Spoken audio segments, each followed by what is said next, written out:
เดียรถีปริภาชกนี้จึงเข้าไปเดินรับปฏิวัติฝรั่งเศสหลังการปฏิวัติ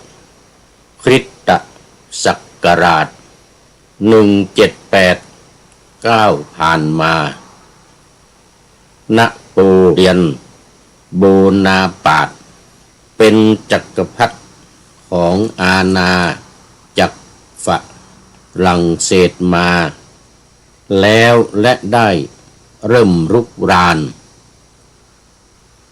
ประเทศอื่นมั่วทั่วยุโรปเยอรมันหลายรัฐแถวแถบนั้นลุ่มแม่น้ำไรตกเป็น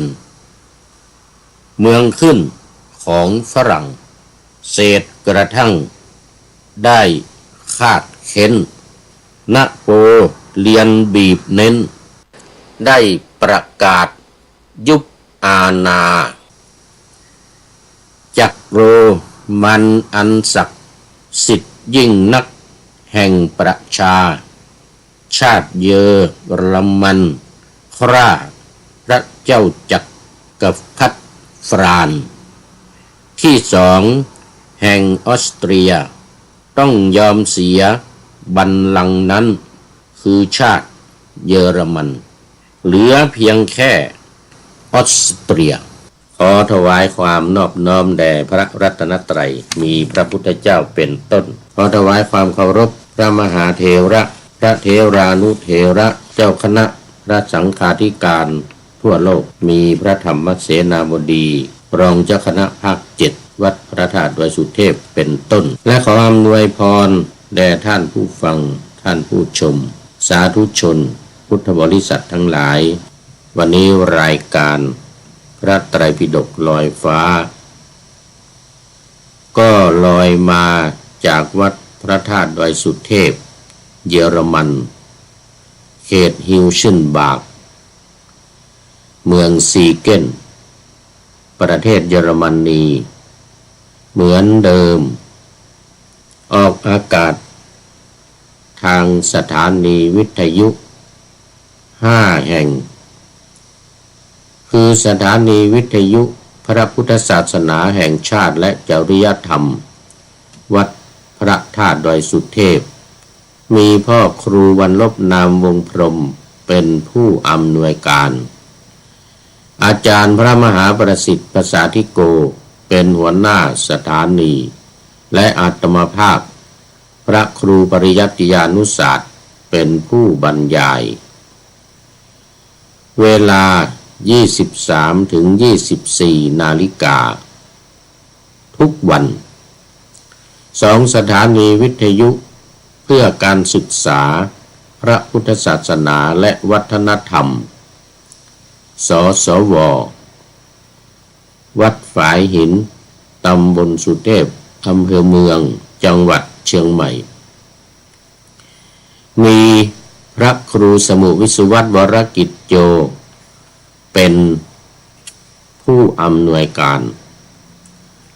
ออกอากาศเวลา 8-9 นาฬิกาวันจันทร์ถึงวันศุกร์3 สถานีวิทยุคลื่นสีขาวเพื่อชาวประชาวัดปากทางเจริญอำเภอดอยหล่อจังหวัดเชียงใหม่มีท่านพระครูอภิวัตรวิกรมรองเจ้าคณะอำเภอดอยหล่อจังหวัดเชียงใหม่เป็นผู้อำนวยการออกอากาศเวลา 8-9 นาฬิกาทุกวัน4 สถานีวิทยุชุมชนคณะสงฆ์อำเภอฝางจังหวัดเชียงใหม่วัดพระพุทธบาทอุดมหรือน้ำบ่อสาวาอำเภอฝางจังหวัดเชียงใหม่มีพระเดชพระคุณพระครูสุจิตรานุรักษ์หลวงพ่อเจ้าคณะ อำเภอฝางเป็นผู้อำนวยการออกอากาศเวลา 8-9 นาฬิกาทุกวันและสถานีที่ 5 คือสถานีวิทยุมจร.วิทยาลัยสงฆ์นครลำปางมีอาจารย์จิรศักดิ์ปันลำเป็นผู้อำนวยการออกอากาศเวลา 8-9 นาฬิกาทุกวันก็ขออนุโมทนาขอบคุณท่านผู้อำนวยการทุกสถานีที่ได้ให้ความร่วมมือนำเอารายการพระไตรปิฎกลอยฟ้าออกอากาศทางสถานีวิทยุลอยฟ้าไปเข้าสู่เครื่องรับของท่านผู้ฟังอย่างกว้างขวางเอาละตอนที่วิหารหลายเสียเวลามาหลายนาที เข้ามาสู่ช่วงแรกของรายการกันเลยช่วงแรกของรายการวันนี้เป็นประวัติศาสตร์โลกตอนนี้ยังอยู่ที่ประเทศเยอรมันเป็นประวัติศาสตร์ของเยอรมันทั้งที่ป่าหน้าธรรมาสไว้ตอนนี้เป็นตอนปฏิวัติฝรั่งเศสปฏิวัติฝรั่งเศสปฏิวัติเรียบร้อยแล้วก็เข้ามาบุกรุกรานประเทศในแถบนี้ลุ่มแม่น้ำลายนี่นะแถบลุ่มแม่น้ำลายนี่หลายประเทศต้องเป็นเมืองขึ้นของฝรั่งเศสสมัยก่อนนั้นก็อยู่ภายใต้การปกครองของพระเจ้าจักรพรรดิแห่งโรมันนี่แหละที่เปลี่ยนกันที่พูดไว้เมื่อวันก่อนในยุคกลางแล้วก็มาในยุคที่ปฏิวัติศาสนาทั้งฝรั่งเศสออสเตรียเยอรมันอิตาลีอะไรแถวๆเนี่ยนะก็อยู่ภายใต้พระเจ้าจักรพรรดิองค์เดียวกันแต่ก็ปกครองของใครของมันนะแต่ว่ามีพระเจ้าจักรพรรดิอยู่องค์เดียวก็คือของเยอรมันเนี่ยเจ้าจักรพรรดิของเยอรมันแหละดูแลสลับปัดเปลี่ยนกันมาจนถึงปีคริสตศักราช1789 1789เกือบจะ1,800เกือบจะ 8,000 นี่นะมาถึงตอนนี้แหละที่ฝรั่งเศสได้มีการปฏิวัติขึ้นภายในฝรั่งเศสเองละลูกน้องของพระเจ้าจักรพรรดิเยอรมันนี่แหละมีกษัตริย์องค์ใหม่ขึ้นมามีกษัตริย์องค์ใหม่ขึ้นมาคือปกครองกันเป็นหัวเมืองมีกษัตริย์ปกครองมีหัวหน้าปกครองแต่อยู่ภายใต้พระเจ้าจักรพรรดิของเยอรมันดังที่ปานาธรรมาสไว้ว่าปฏิวัติฝรั่งเศสหลังการปฏิวัติคริสตศักราช1789ผ่านมานโปเลียนโบนาปาร์ตเป็นจักรพรรดิของอาณาจักรฝรั่งเศสมาแล้วและได้เริ่มรุกรานประเทศอื่นๆมั่วทั่วยุโรปเยอรมันหลายรัฐแถบนั้นลุ่มแม่น้ำไรตกเป็นเมืองขึ้นของฝรั่งเศสกระทั่งได้คาดเข็นนโปเลียนบีบเน้นได้ประกาศยุบอาณาจักรโรมันอันศักดิ์สิทธิ์ยิ่งนักแห่งประชาชาติเยอรมันฆ่าพระเจ้าจักรพรรดิฟรานซ์ที่2แห่งออสเตรียต้องยอมเสียบัลลังก์นั้นคือชาติเยอรมัน เหลือเพียงแค่ออสเตรียคือเป็นจักรพรรดิคลุมหมดเป็นจักรพรรดิพระเจ้าจักรพรรดิคลุมหมดอย่างว่าเนี่ยสลับสับเปลี่ยนกันขึ้นเป็นบางทีก็ฝรั่งเศสบางทีก็ออสเตรียบางทีก็เยอรมันบางทีก็อิตาลีอะไรเนี่ยนะขึ้นเป็นจักรพรรดิเนี่ยนะตอนที่พระเจ้าจักรพรรดิฟรานที่สองอันนี้อยู่ออสเตรียคุมหมดเหมือนกันพอฝรั่งเศสได้กษัตริย์องค์ใหม่ขึ้นมาก็เลยคือมันมีการปฏิวัติภายในกันในฝรั่งเศสนะได้จักรพรรดิขึ้นมาก็มารุกรานมาบุกรุกรานทั้งหมดเลยพระเจ้าจักรพรรดิอยู่เดิมเป็นเชื้อชาติออสเตรียเนี่ยนะแต่คุมทั้งหมดเนี่ยนะก็เลยต้องสละราชบัลลังก์คือเป็นเขาเรียกว่าโรมันจักรพรรดิโรมันอันศักดิ์สิทธิ์จักรพรรดิโรมันอันศักดิ์สิทธิ์ก็เลยสละจักรพรรดิโรมันอันศักดิ์สิทธิ์เนี่ยไปเป็นจักรพรรดิอยู่ออสเตรีย ฝรั่งเศสจักรพรรดิฝรั่งเศสก็จึงขึ้นเป็นมันยังไม่เป็นจักรพรรดิแต่ว่าเป็นกษัตริย์เหมือนกันนี่แหละเข้ามาตีแล้วก็ยึดครองหมดเลยยึดครองหมดในลุ่มแม่น้ำลายนี่นะทางออสเตรียเยอรมันอิตาลีอะไรต่างๆเหล่านี้แล้วก็รวมหัวเมืองเล็กๆน้อยๆอะไรต่างๆในที่กล่าวไว้ในเบื้องต้นสมัยยุคกลางเนี่ยนะเช่นกลุ่มแซกซอนีนะแซกซอนีก็เป็นหัวเมืองหนึ่งบาวาเรียแฟรงเหล่านี้นะเป็นเมืองเหล่านี้ทั้งหมดเลยหลายหัวเมืองเห็นว่าหลายร้อยนะที่อยู่ทั้งหมดเนี่ยนโปเลียนกินขาดหมดคุมหมดนโปเลียนกินขาดหมดคุมหมดนี่นะจนกระทั่งนโปเลียนเนี่ยจนกระทั่งยกกองทัพไปตีรัสเซียยกกองทัพไปตีรัสเซียเดี๋ยวดูก่อนว่าเป็นพ.ศ.เท่าไหร่แล้วก็คิดศักราชเท่าไหร่นี่ตามหลักฐานที่บอกไว้ว่าหลังการปฏิวัติฝรั่งเศสปี 1789 นโปเลียนโบนาปาร์ตขึ้นเป็นจักรพรรดิของอาณาจักรฝรั่งเศสเป็นจักรพรรดิอาณาจักรฝรั่งเศสแล้วเริ่มรุกรานประเทศอื่นๆทั่วยุโรปรัฐเยอรมนีหลายร้อยรัฐในแถบลุ่มแม่น้ำลายนี่นะหลายร้อยรัฐตกเป็นเมืองขึ้นของฝรั่งเศสนโปเลียนได้ประกาศยุบอาณาจักรโรมันอันศักดิ์สิทธิ์แห่งชนชาติเยอรมัน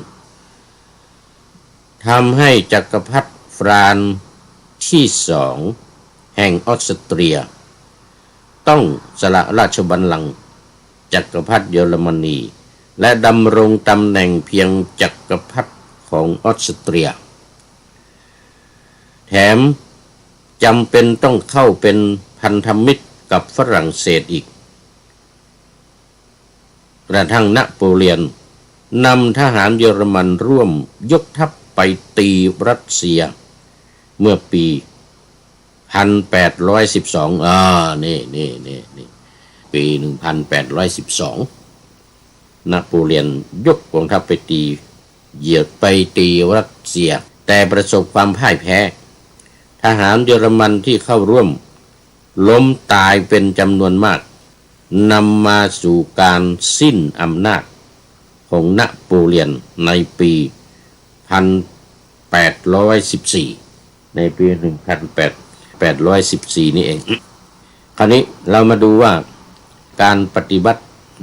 ดูย้อนหลังการปฏิวัติฝรั่งเศสหน่อยการปฏิวัติฝรั่งเศสในปีคริสตศักราช 1815 คือถ้ามันเมืองตอนนั้นเมืองไทยคือพศ2350ในปีที่นโปเลียนล่มสลายลงเนี่ยนะก็ปีนั้นเป็นปี1814ตรงกับพศ2357คราวนี้เรามาดูย้อนหลังไปในเรื่องของการปฏิวัติฝรั่งเศสเหตุการณ์หลังจากที่นโปเลียนแห่งฝรั่งเศสล้มลงไปแล้วแพ้รัสเซียในสงครามโลกครั้งที่หนึ่งนะสงครามโลกครั้งที่หนึ่งแล้วก็พอครั้งที่สองมานี่คน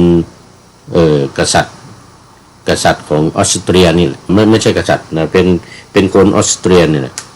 นี่ขึ้นมานะทำมาแล้วก็ทำในสงครามโลกครั้งที่สอง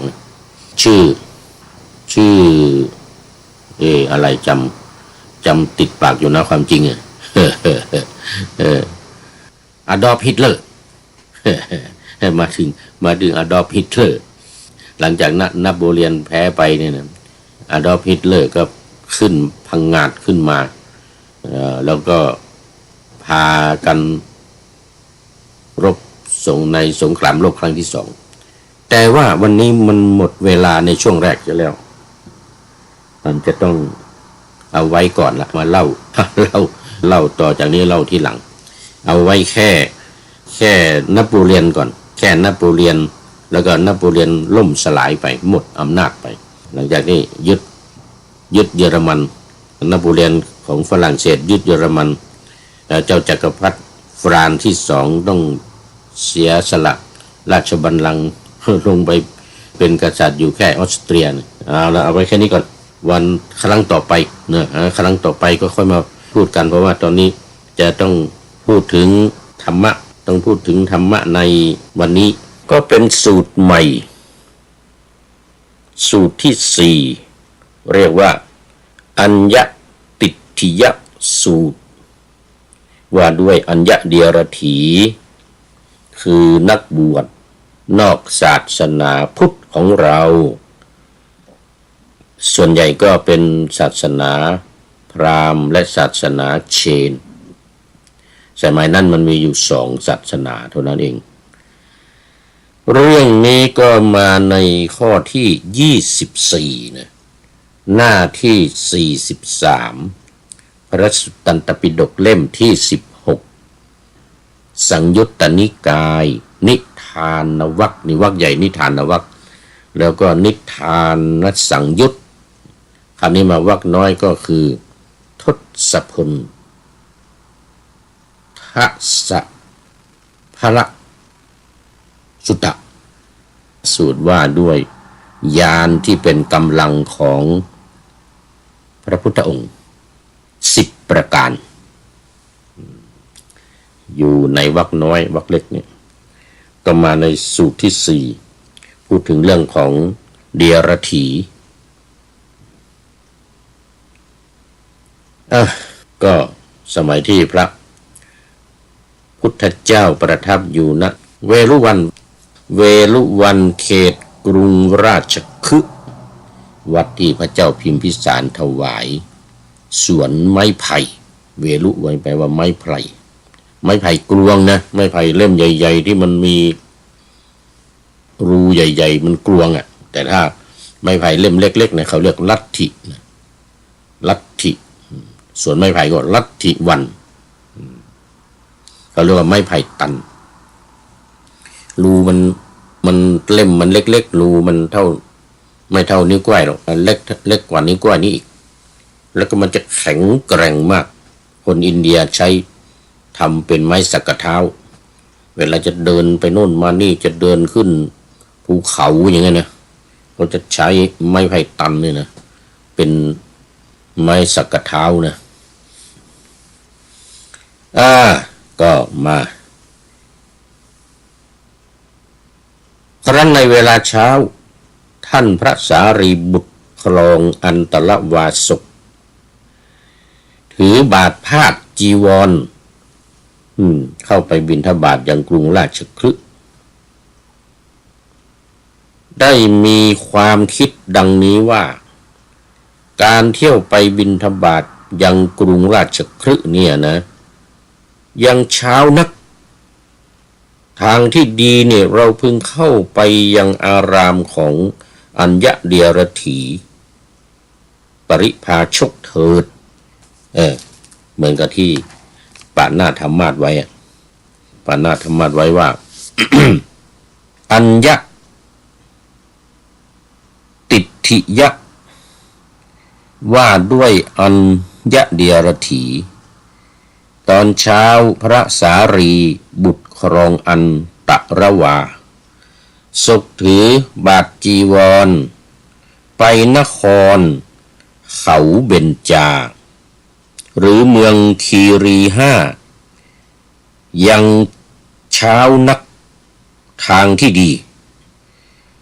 เราพึงเข้าไปหาอารามของเดียรถีปริภาชกนี้เข้าไปแล้วสนทนาเข้าไปแล้วก็สนทนากันกับเราพระเดียรถีพระเดียรถีทั้งหลายก็ถามเราพระเดียรถีทั้งหลายก็ดีนะเห็นพระสารีบุตรเข้าไปก็เชื้อเชิญให้นั่งเอาน้ำเอาท่ามาถวายนวดเท้าให้ด้วยว่างั้นน่ะป่ะ สุดยอดเหมือนกันนะสมัยนั้น คนล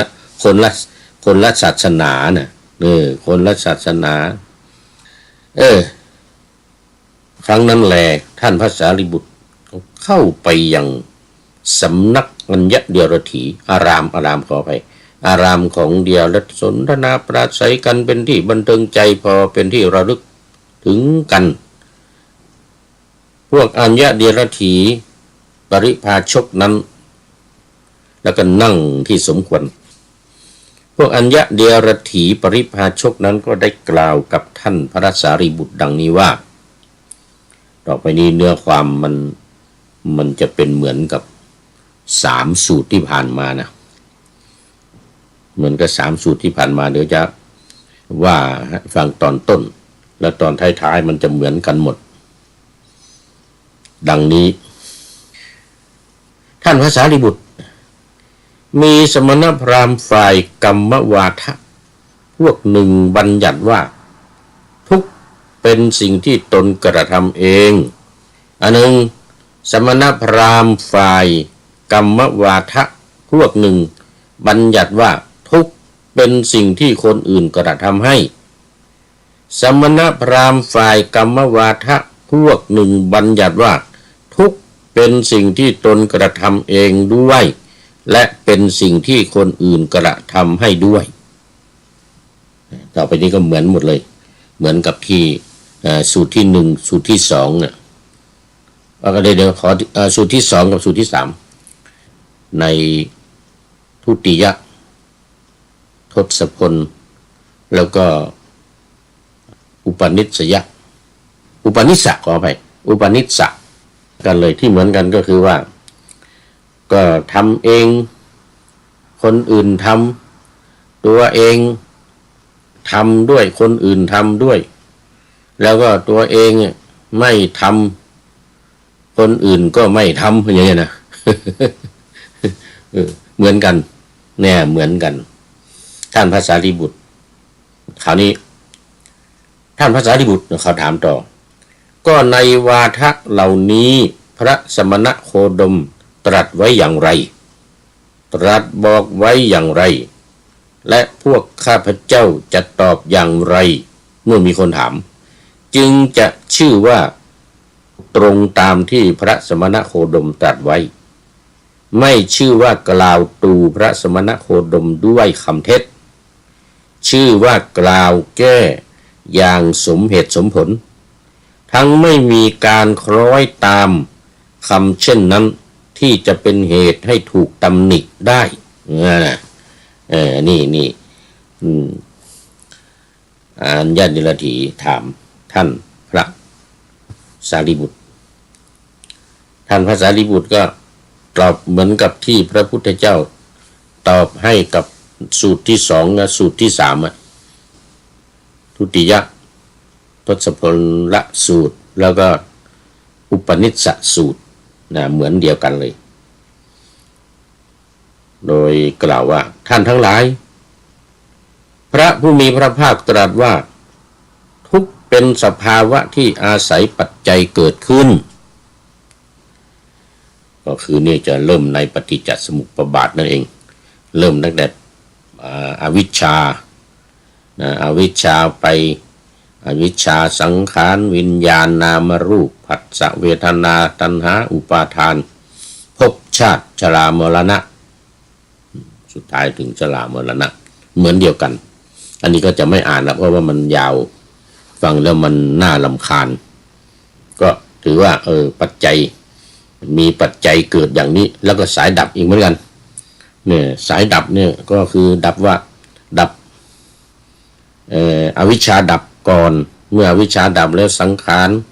วิญญาณนามรูปผัสสะเวทนา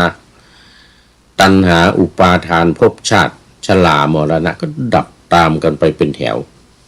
นี่ก็ใจความก็เหมือนเดียวกันกับที่พระพุทธเจ้าตรัสไว้ในสูตรที่สองกับสูตรที่สามแล้วสูตรนี้เนี่ยท่านพระสารีบุตรก็ได้นำเอา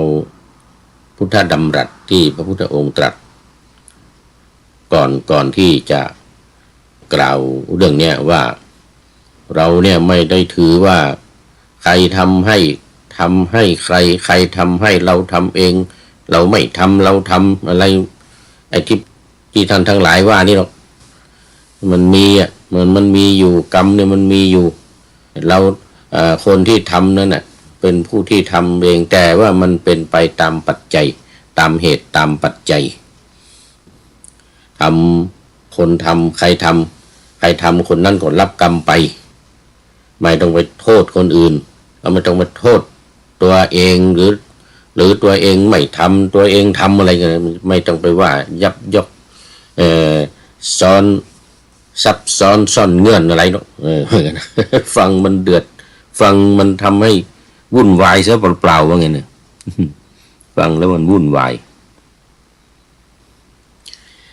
คราวนี้ก็พวกกรรมวาทะคือศาสนาอัญญะเดรัจฉีศาสนาอื่นเนี่ยโดยเฉพาะศาสนาพราหมณ์เนี่ยศาสนาเชนเนี่ยเราก็ถือเรื่องกรรมวาทะนี่คือเรื่องกรรมเรื่องการกระทำทางกายเนี่ยเป็นสิ่งสำ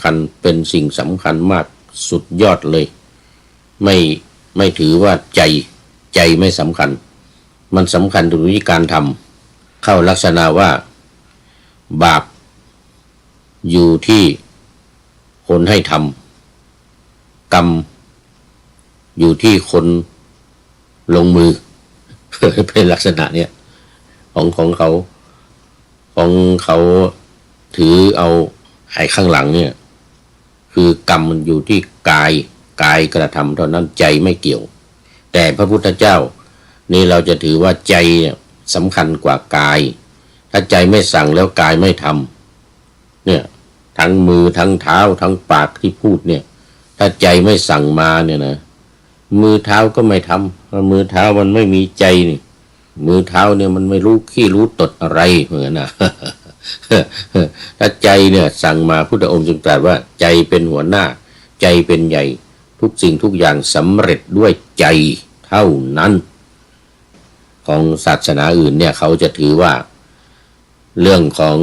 กรรมวาทะที่ว่านี่นะการกระทำนี่แหละถือว่าเป็นสิ่งสำคัญที่พระพุทธเจ้าตรัสว่ามันเป็นเพราะเหตุเป็นเพราะปัจจัยเนี่ยก็มันคือเรื่องของใจนี่เองมันเป็นเรื่องของจิตนี่นะหรือวิญญาณนี่นะสั่งมานี่นะไอ้จิตที่มันสั่งการ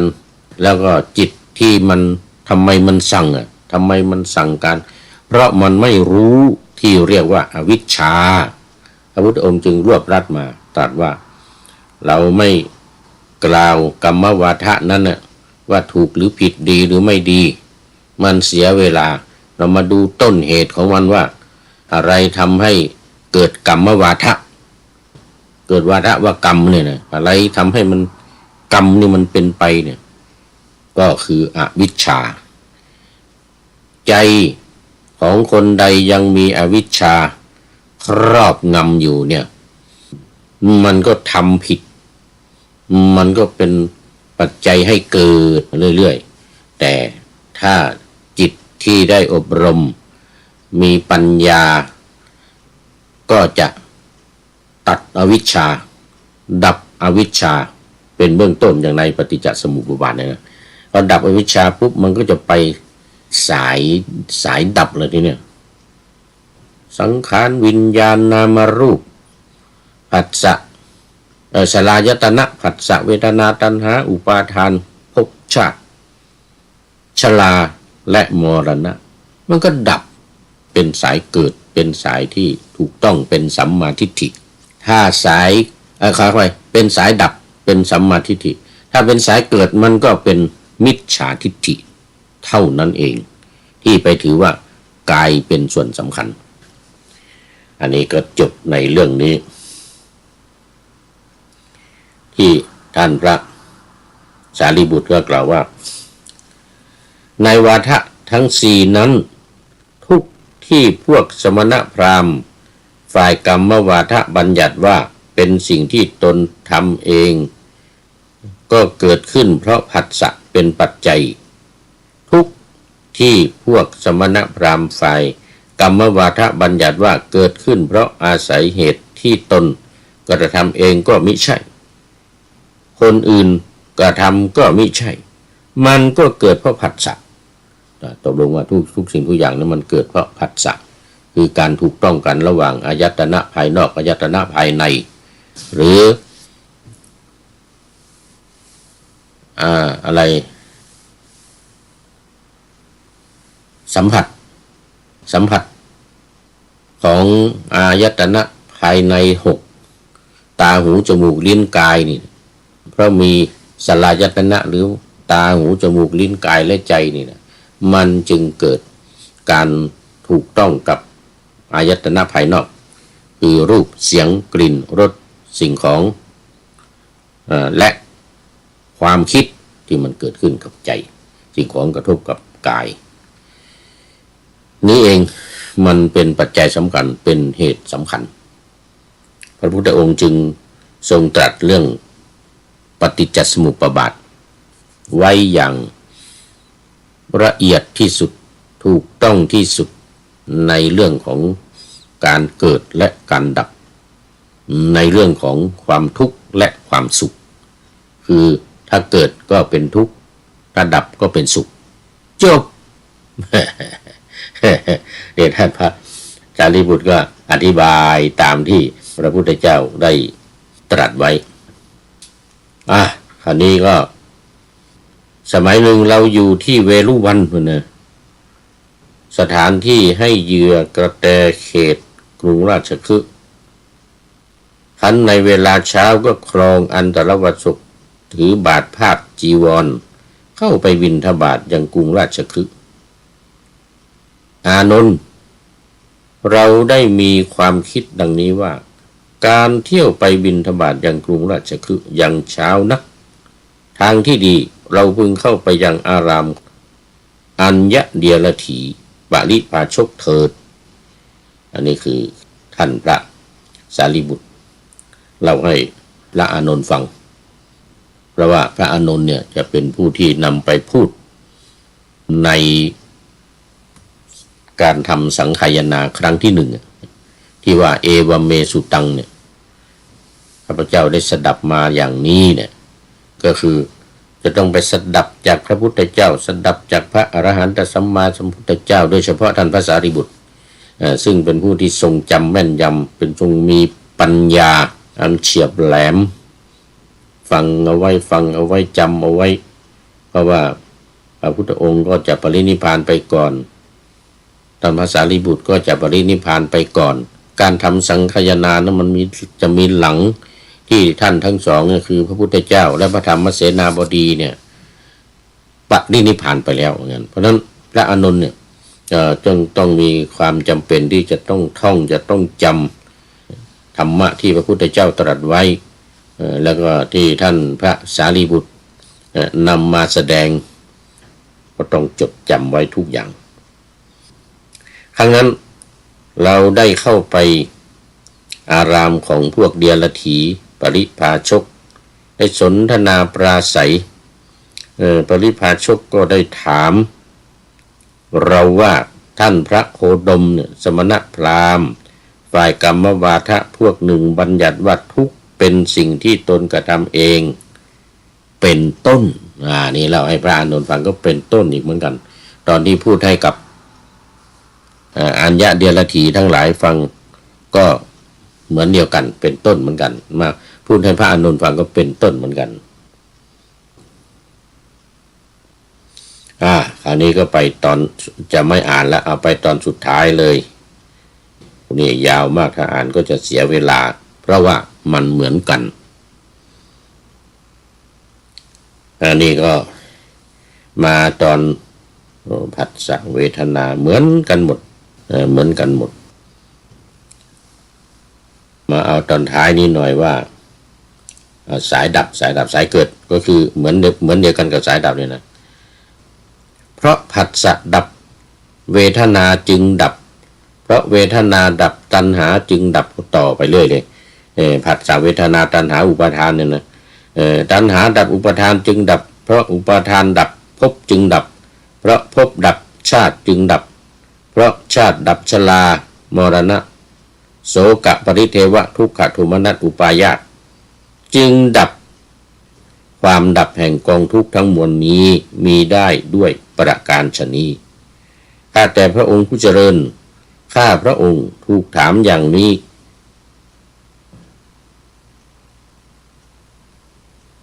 จึงตอบอย่างนี้นี่ข้าพระองค์ถามอย่างนี้จึงตอบอย่างนี้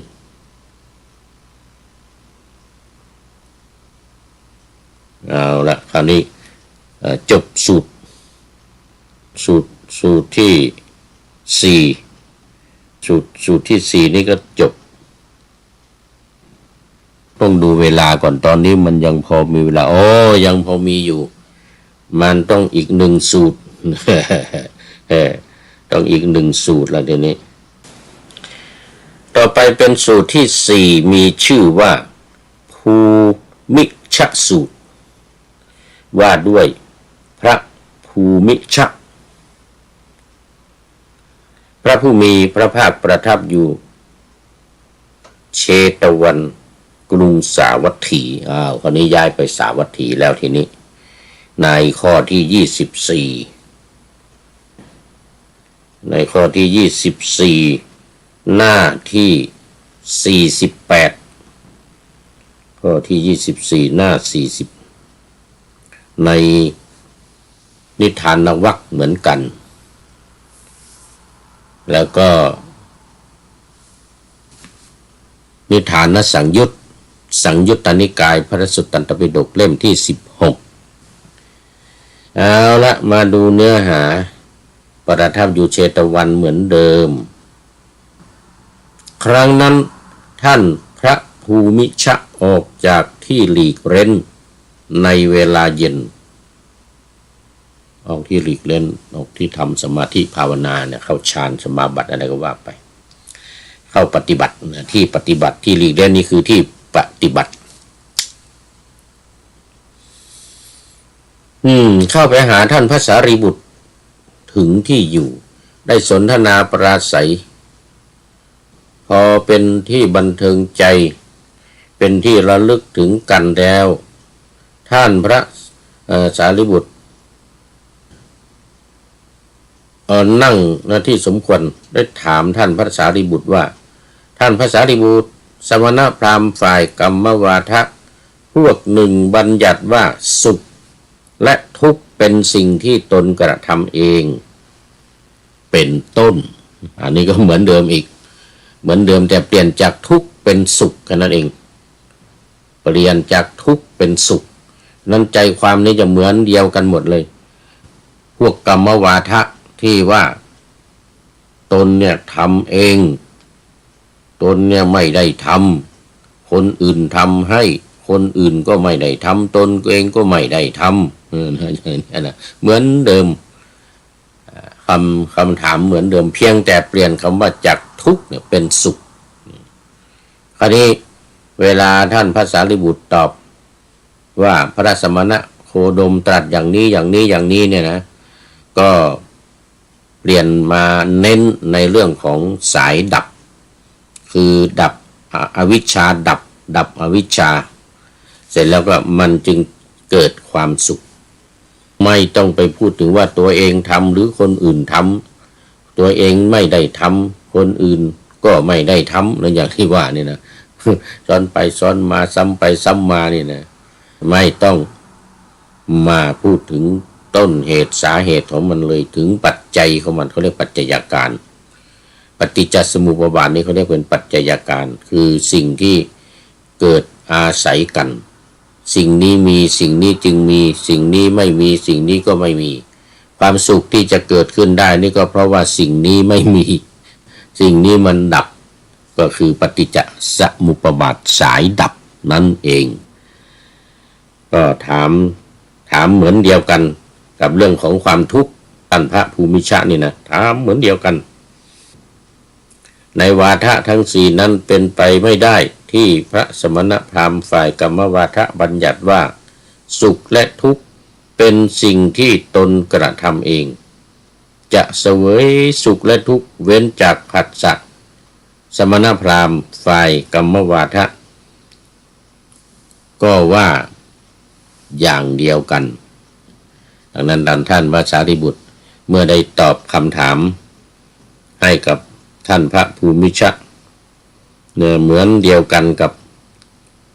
เรื่องของความทุกข์เหมือนกับเรื่องของความทุกข์ก็สรุปว่าสุขและทุกข์สายดับอันนี้ความเรื่องของสุขนี่เป็นสายดับฉะนั้นจึงเดี๋ยวก่อน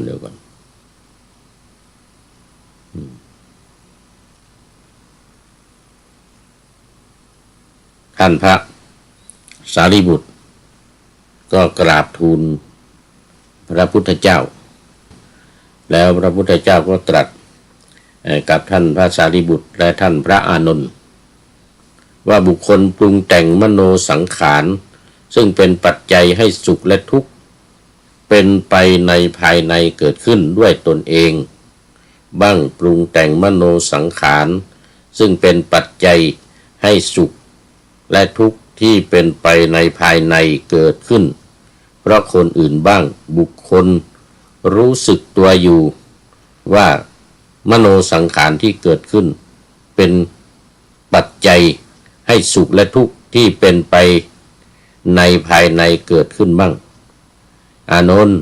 อวิชชาแทรกอยู่แล้วในธรรมเหล่านี้เพราะอวิชชานั้นและดับไปไม่เหลือ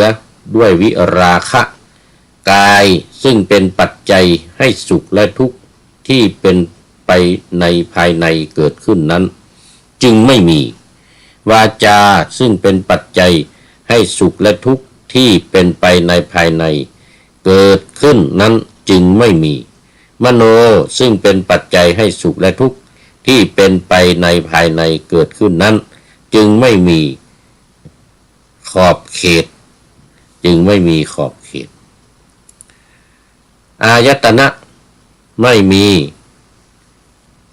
สุขทุกข์ก็ไม่มีหรืออธิกรณ์ซึ่งเป็นปัจจัยให้สุขและทุกข์ที่เป็นไปในภายในเกิดขึ้นนั้นก็ไม่มีนอกจากว่าเป็นปัจจัยสืบทอดกันมาจึงทำให้เกิดขึ้นจึงทำให้ความสุขเกิดขึ้นเพราะการดับอวิชชาเป็นต้นเหตุเป็นปัจจัยอันนี้ภูมิชสูตรนี้ก็จบ ยังพอมีเวลาอยู่อีกหนึ่งสูตรในเนื้อหาสาระที่มันเหมือนกันนี่เราก็เอาย่อๆสูตรที่6อุปวานสูตรว่าด้วยพระอุปวานะพระผู้มีพระภาคก็ ประทับที่เดิมสาวัตถีวัดเชตวันท่านพระอุปาวานะเข้าไปเฝ้าพระผู้มีพระภาคถึงที่ประทับถวายอภิวาทแล้วนั่งณที่สมควรก็ได้กราบทูลพระผู้มีพระภาคว่าโอ้นี่ตามพระพุทธเจ้าเองเลยไม่ต้องสารีบุตรแล้วทีนี้ ข้าแต่พระองค์ผู้เจริญสมณพราหมณ์พวกหนึ่งบัญญัติว่าทุกข์เป็นสิ่งที่ตนกระทำเองสมณพราหมณ์พวกหนึ่งบัญญัติว่าทุกข์เป็นสิ่งที่ตนคนอื่นกระทำให้สมณและพราหมณ์พวกหนึ่งบัญญัติว่าทุกข์เป็นสิ่งที่ตนกระทำเองด้วยคนอื่นทำด้วยเป็นต้นเหมือนเดียวกันเหมือนเดียวกันในสมณพราหมณ์ทั้งหลายที่เขาอ้างมาเนี่ยก็ถามเหมือนทำเหมือนเดียวกันคือทำเองและคนอื่นทำทั้งตัวเองทำทั้งคนอื่นทำตัวเองก็ไม่ได้ทำคนอื่นก็ไม่ได้ทำนี่อย่างนี้แหละ เหมือนเดียวกันดังนั้นก็ไปสุดท้ายเลยทีนี้โอ้วันนี้เราจะได้หลายสูตรมาผ่านไปแล้ว3 สูตร ผ่านไปแล้ว3 สูตรมันเหมือนกันมันเหมือนกันก็มาสุดท้ายอุปวานะพระพุทธองค์ตรัสในวาทะทั้ง4นั้นเป็นไปไม่ได้ที่สมณพราหมณ์บัญญัติว่าทุกข์เป็นสิ่งที่ตนกระทำเองนี่1นะ2เสวยทุกข์เว้นจากผัสสะนี่เป็นแปลไม่ได้ไม่เว้นจากผัสสะแล้วก็เป็นว่าเป็นไปไม่ได้ที่สมณพราหมณ์ทั้งหลายเหล่านั้นจะเสวยทุกข์เสวยสุข3เมื่อทุกข์ทั้งหลายเหล่านั้นดับสมณพราหมณ์เป็นไปไม่ได้ที่สมณพราหมณ์ทั้งหลายเหล่านั้นจะไม่ได้สุขจะประสบกับทุกข์แล้วก็4สุดท้ายเป็นไปไม่ได้ที่สมณพราหมณ์เหล่านั้นบัญญัติทุกข์เกิดขึ้นเพราะอาศัยตนทำเองก็มิใช่คนอื่นทำก็มิใช่จะเสวยทุกข์เว้นจากผัสสะไม่มีก็ในปฏิจจสมุปบาทนั้นก็ไปเน้นตั้งแต่ผัสสะเป็นต้นไปเพราะว่าอวิชชาทำให้เกิดมาแล้วมีนามรูปมีวิญญาณมีสังขารคืออวิชชาปรุงให้เกิดแต่งให้เกิดเป็นคนแล้วมีหูมีตามีขันธ์5นี่นะก็เรียกว่าเป็นนามกับรูปมีนามมารูปแล้วก็มีสลายตนะคือตาหูจมูกลิ้นกายใจเกิดขึ้นแล้วเนี่ยอาศัยกันและกันเกิดขึ้นอย่างนี้จึงเกิดเป็นทุกข์ในขั้นสุดท้ายอาศัยกันและกันยังไงก็คือเมื่อมีอายตนะภายนอกภายในแล้วก็ผัสสะนี่เนี่ยมันจึงเกิดภายนอกมากระทบภายในตากระทบรูปเสียงมากระทบหูกลิ่นมากระทบจมูกรสมากระทบลิ้นสิ่งของมากระทบกายความคิดมากระทบใจมันจึงเกิดเวทนาจากนั้นก็ตัณหาอุปาทานภพชาติชราและมรณะความโศกะปริเทวะความโศกเศร้าลำพันธ์พิไรลำพันธ์ทุกข์ความทุกข์กายโทมนัสความทุกข์ใจอุปาญาตความเหี่ยวแห้งใจมันจึงตามมานี่เรื่องมัน เหมือนเดียวกันกับสูตรที่ผ่านมาเหมือนเดียวกันกับสูตรที่ผ่านมาเพราะนั้นเมื่อมันอยู่ในลักษณะเดียวกันปวานะพระอุปวานะที่เข้าไปถามนี่ก็จบอีกเหมือนกันเอาดูอีก1สูตรถ้ามันเป็นเหมือนเดียวกันก็มันจะได้จบ เอาสูตรที่7ปัจจยสูตรว่าด้วยปัจจัยพระผู้มีพระภาคประทับอยู่ณเชตวันเหมือนกันกรุงสาวัตถีตรัสกับภิกษุทั้งหลายว่าภิกษุทั้งหลายเพราะอวิชชาเป็นปัจจัยสังขารทั้งหลายจึงมีเพราะสังขารเป็นปัจจัยวิญญาณจึงมีเป็นต้นความเกิดขึ้นแห่งกองทุกข์ทั้งหมดนี้มีได้ด้วยประการฉะนี้พระพุทธองค์ตรัสสรุป เนื้อหาเหมือนกับที่สูตรที่2มาจนถึงสูตรที่7เนี่ยนะเหมือนเดียวกันหมดคำถามเหมือนเดียวกันผมก็สรุปให้ภิกษุทั้งหลายฟังชราและมรณะเป็นอย่างไรคือความแก่ความคร่ำคร่าความมีฟันหลุดความมีผมงอกความมีหนังเหี่ยวย่นความเสื่อมอายุความแก่ง่อมแห่งอินทรีย์ในหมู่สัตว์นั้นๆของเหล่าสัตว์นั้นๆนี้เรียกว่าชราเรียกว่าชราความจุติความเคลื่อนไปความทำลาย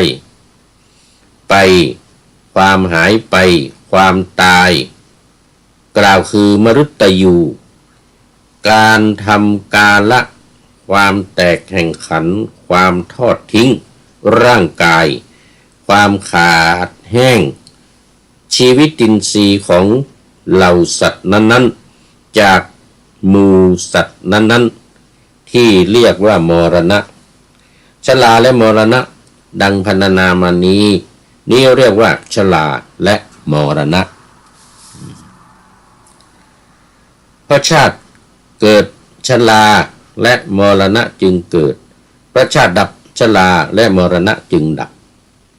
อริยมรรคมีองค์8นี้เท่านั้น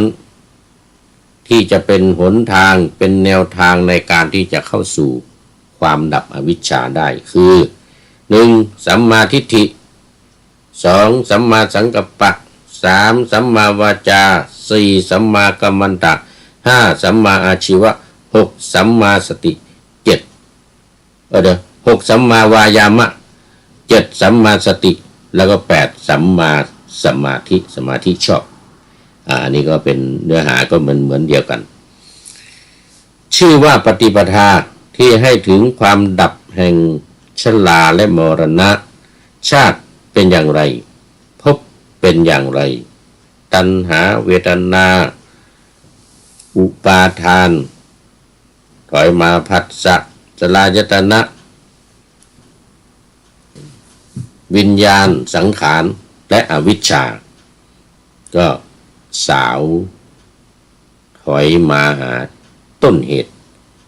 อวิชชาแล้วต่อไปสังขารทั้งหลายมีเท่าไหร่สังขารมี3ประการนี้คือ 1. กายสังขารสภาวะที่ปรุงแต่งกาย 2. วจีสังขารสภาวะที่ปรุงแต่งวาจา 3. จิตตสังขารสภาวะที่ปรุงแต่งใจนี้เรียกว่าสังขารทั้งหลายนี่ก็จะต่างกันกับสังขารในขันธ์5นะอันนี้เป็นสังขารนอกขันธ์5ปรุงแต่งกายเนี่ยนี่ปรุงแต่งกาย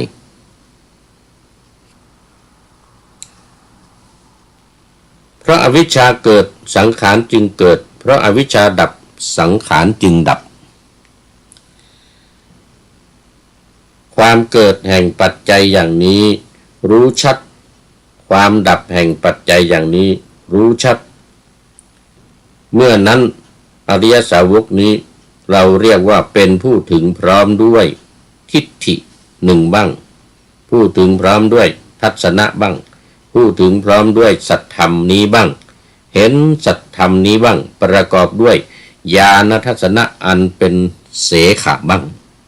ประกอบด้วยวิชชาอันเป็นเสขะบ้างบรรลุกระแสแห่งธรรมบ้างเป็นพระอริยะผู้มีปัญญาเพิกถอนกิเลสบ้างดำรงอยู่ใกล้ประตูอมตะมหานิรพานบ้างปัจจัยสูตรที่7ก็จบนี่เป็นการสรุปเนื้อหาสาระที่ว่ามาตั้งแต่สูตรที่2สูตรที่2ถึงสูตรที่7วันนี้2 3 4 5 6 7ได้6สูตรเดี๋ยว4 6ได้4สูตรวันนี้ได้4สูตรหมดเวลาพอดีได้4สูตรก็หมดเวลาพอดีเหลืออีก2สูตรสูตรที่8สูตรที่9 3สูตรและสูตรที่10ด้วยก็เอาไว้ในวันต่อไปสำหรับวันนี้ก็เอาไว้แค่นี้ก่อน ขอนำพระไตรปิฎกลอยฟ้าไป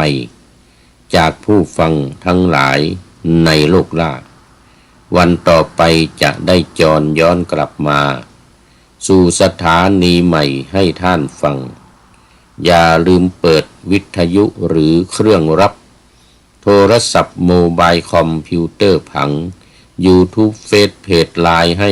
ดังๆเพื่อชมฟังรายการวันต่อไปขอทุกท่านมีความสุขทุกคืนวัน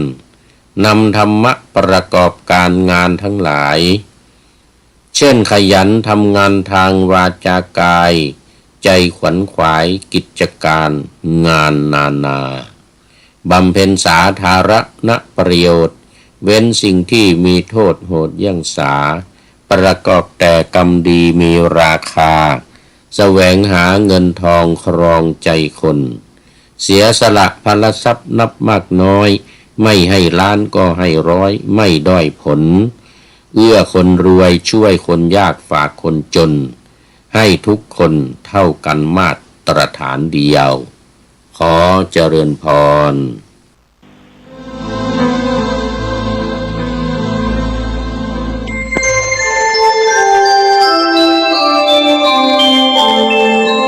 ขณะนี้